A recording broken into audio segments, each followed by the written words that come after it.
thought I'd do a video on Mark III helmets. This was the British helmet that was adopted after they sort of got rid of the famous Tommy helmet, Brodie helmet, whatever you want to call it. You know, the very flat one. And the Mark III is much more of a rounder helmet. It's still kind of got that look to it in a sense, because it's like a flattish brim. It's not completely flat, but unlike something like the American M1 helmet, German M40, Russian M40, it's not got that sort of, you know, actual shape to it, if that makes sense. It's still much of a sort of flat base.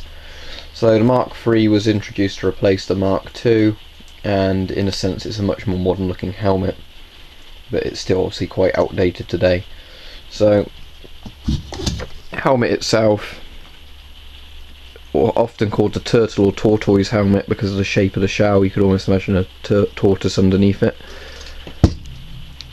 There's a standard sort of liner inside, kind of leathery plastic stuff. You put your head on that, then you have an elastic strap for the chin. Very simple. Here's one without any paint on and no liner. And here's that interesting one I did a video on before, with the hammer and sickle sort of stenciled onto it.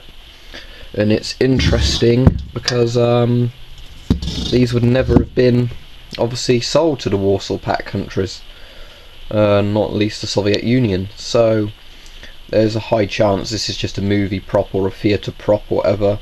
And some people suggested, you know, somebody might have put the hammer and sickle on to try and con somebody into thinking it was a rare helmet, but it was £7 for these two together, so making it £3.50, you know, I really don't think that's the case, because these are about 20 quid on eBay normally, the helmets with the liner, so it's not a rip-off price at all, 7 quid for two. But yeah, Mark III is quite an interesting helmet, I quite like it. Overall they are quite cool helmets. I mean, now I've got one that's got no paint on or whatever, I might do some ballistic tests on it, but I think it will perform quite well.